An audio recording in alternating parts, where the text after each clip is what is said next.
Hey everyone, welcome back to my channel, or if this is your first time here, hi, my name is Carrington, not your first time here, hi, welcome back. If you enjoy anything book or makeup related, this is definitely going to be the channel for you. I try to post 3 times a week, Monday, Wednesday, Friday, with a mixture of book and makeup content. So if those are things that you enjoy, one or both, make sure you guys have subscribed and click the little bell so be notified of all my future uploads. If you enjoy this video, make sure you give this video a thumbs up, and let's go ahead and let's dive on into today's video, which is exciting because I'm going to talk about the books that I have read many years ago, that I still have, that I still think are just so good, and are books that have just stood the test of time. Like, frequently people always talk about makeup that may have come out like 5-6 years ago, 2017, ABH brow pencils. Why was I going to say ABH brow pens? I mean, they do have pens now, but it was always like the pencils or like the dip brow that some people are just like, has just continued to stand the test of time. These are books that for me have been so good for one reason or another. Let me just preface this by saying, if these are books that you hate that I enjoy, that's fine. If these are books that you hate, or that I hate that you enjoy, that's fine. That's okay too. Nobody's basic needs and basic rights are being taken away. They're just books, okay? That's what makes books so fun and exciting, is there's just so many different genres. There's so many different authors within that genre. There's so many different storytellings and different books out there, that there's something for everyone out there. Not everybody has to like the same thing, and that's perfectly fine. That's what makes this world much better, especially within a book community, is just the ability to read different books, come to different conclusions, different writing styles, finding out what you like, what you don't, and going from there. Okay? All right, so let's go ahead. Let's kick it off with my very first book, which is going to be, it doesn't even have a cover anymore because I've had this book for seriously so long. That's going to be Cujo by Stephen King. Okay, there are quite a few Stephen King books that I thoroughly enjoy. And honestly, my mom has always been a huge Stephen King fan.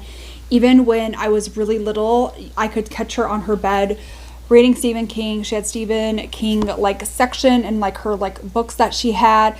I remember one where there's like, I think it's called Desperation is the name of it. But I just remember being really little and seeing on her shelf one where there's like this spider and there's like this doll, and like the spider's coming out of this doll's eye, and it's like in the middle of the desert. And then I finally realized like that was Stephen King and like what he wrote. And here I was in like 3rd or 4th grade, taking my babysitter to the library. I was like, we need to go to the library. I need to go pick up some books.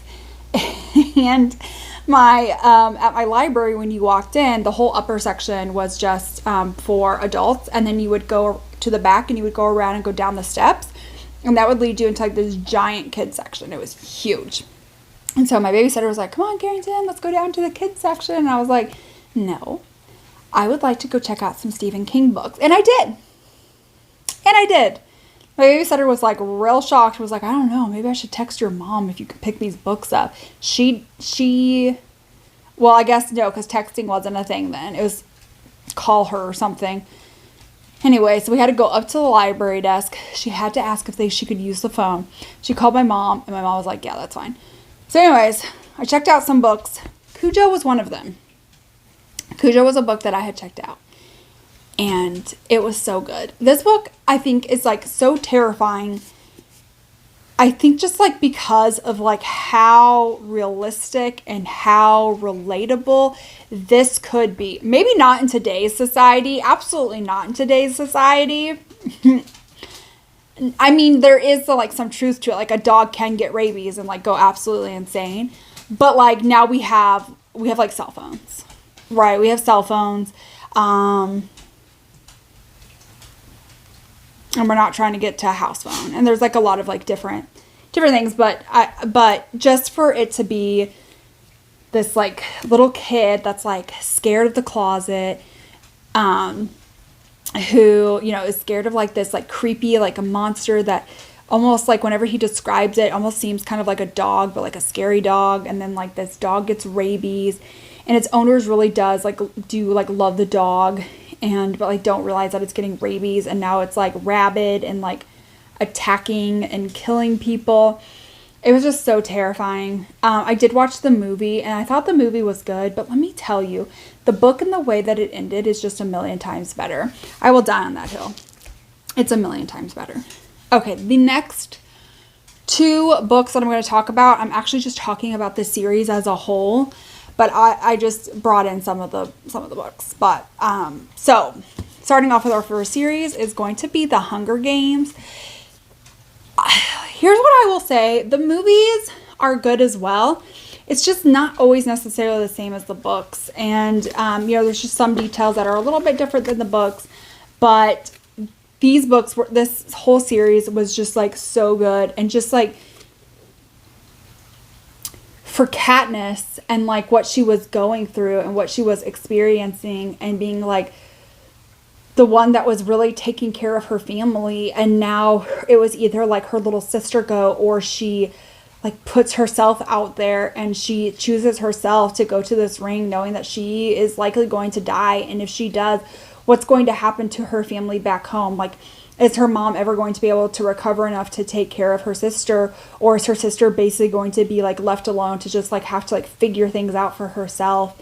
And what's going to happen next year if her name is drawn and now Katniss isn't there? And this book is just like, it's a very, very good, it's a very powerful, I know it's just like, it's made into this movie and it's supposed to be like action and like fantasy packed, but there is just a lot sometimes to think about, even with like those types of books. Like, what happens if we ever were like put into district and like something like this were to happen? And just it was such a good book.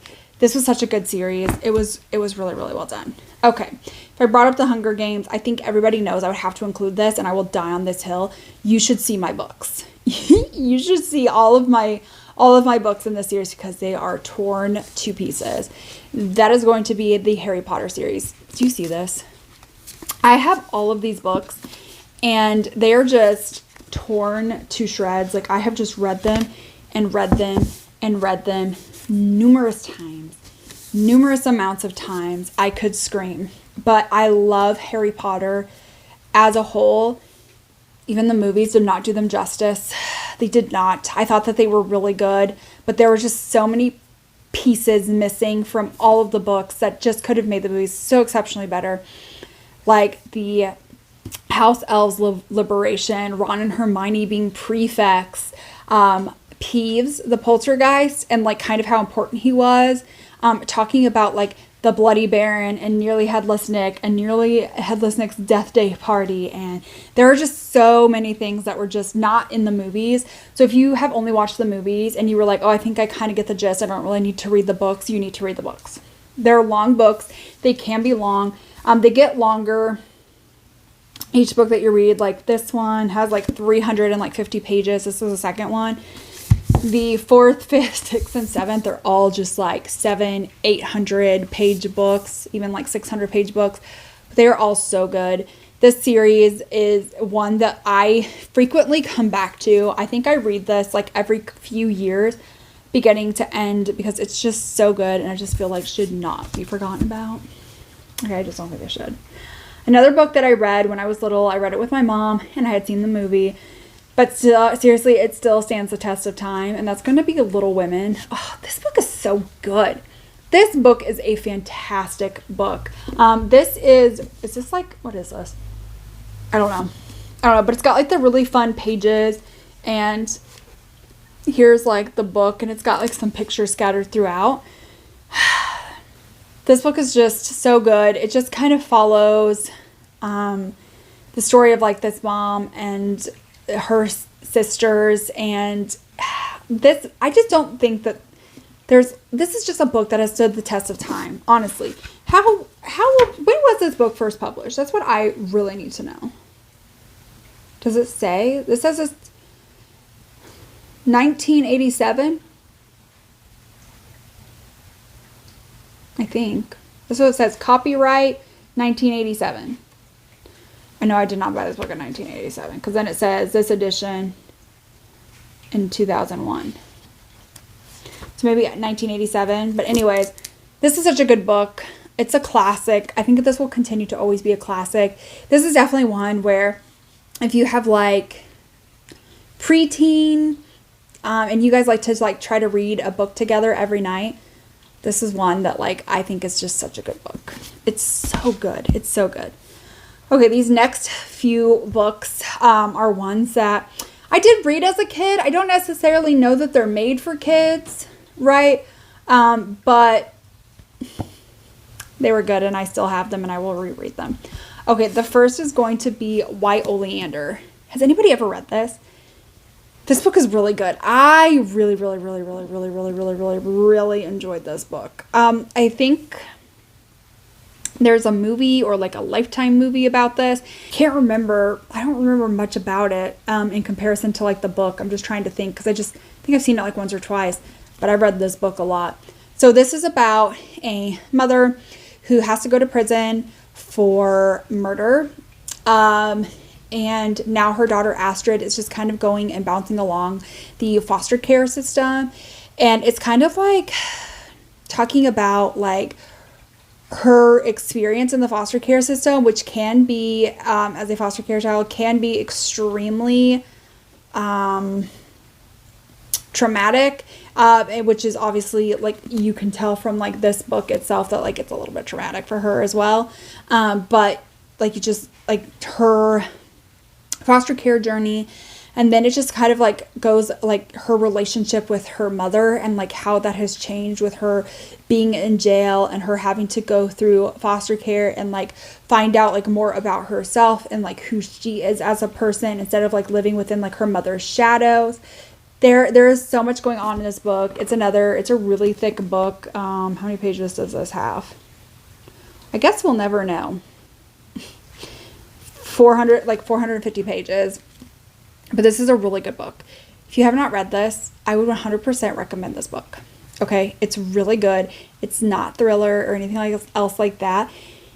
It's just so interesting. And like each of the foster homes are so different and so unique. And it's like a building block to like shaping her and the person that like she's becoming. And it's listen, if you have not read that, you absolutely should read that. Absolutely. The next one is going to be The Lovely Bones by Alice Sebold. As you can tell, I've had this for a while because this book right here sold for $9.64 at Walmart. I have no idea. I just remember buying this because I read it when I was a teen from the library, and then I wanted to like buy it, have my own copy because this is so good, and I've read this copy many a times. So this is about Susie Salmon, who is unfortunately assaulted by her neighbor and murdered, but she's able to be a ghost and she's able to kind of like make her way through the drift. This was also made into a movie, but again, the book is just so much better. It's so much better. Don't always rely on a movie to try to be like, I think I get the gist, I don't need to read the book. You will always need to read the book. Okay, it's so good. But this book is just so heartbreaking. And I feel like there were some ways that the movie really painted some of the characters in the book are really like weird, you know, like we're just like, that's not how it was in the book. Like this is turning different than it is. But this book is just so good. And what happens to her is just like so tragic and sad. And she's trying so desperately to get like her family, like watching her family move on without her. And that's so like heartbreaking to think about, like when you die, like what happened, like not only like what happens to you, but like your family, like how quick are they going to move on? Do you want them to move on? Do you want them to see it like a happier lifestyle? And it's just like her just like struggling and going through that, all the while her family has no idea what has happened to her. It's so good. It's really good. It's like a really good like introduction to like grief and like horrific things happen. So this next book that I'm going to talk about, I'm not only specifically talking about like this book.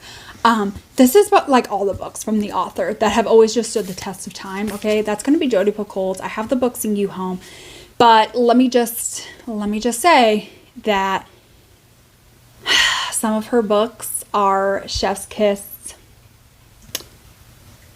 impressive. Okay, her books are so good. The Storyteller, Wish You Were Here, House Rules, um, Leaving Time, Storyteller, Vanishing Acts, Keep of Faith, Act of Faith, Plain Truth. There's just so many books by Jodi Picoult that are just chef's kiss, so good. I just pulled one off the shelf. But honestly, any book of hers is really, really good, really well done. She usually brings up like a lot of like hot topic type of issues in like a really fictional way. The Storyteller really talks about like World War II and like Nazis, but also like euthanization of people, and not like in like a murder, but like, I'm sick, I feel like I should be allowed to die. Like grappling with that in like a very fictional way, but also like very educational as well, because a lot of her books do include like court cases and things like that, and like facts of like evidence, and there's always like a twist at the end that really makes her books like so much more special. If you have not read any of her books, just pick one up. Just pick one up. If I had to pick, I would pick The Storyteller, truthfully. But honestly, you can't go wrong with any of her books. They're just so good. They're so well written. They're so well researched. Just after I'm done reading her books, I'm always just like sitting there just like wow. Like, wow. How powerful was that book? So all of her books to me have just stood the test of time. I'm sorry, they just have. The last book that I'm going to talk about is another one that I love. Okay, my older sister, I think, had the book, and I read it when I was like 13, 14, and it was just such a good book. Okay, that's going to be Valley of the Dolls, and I know it kind of looks like what is going on here. They're supposed to look like pills, and then on the inside, when you open it up, it's like pills. I don't know if this has ever been made into a movie or anything like that, if so, I have not seen it. Wow, this book is good.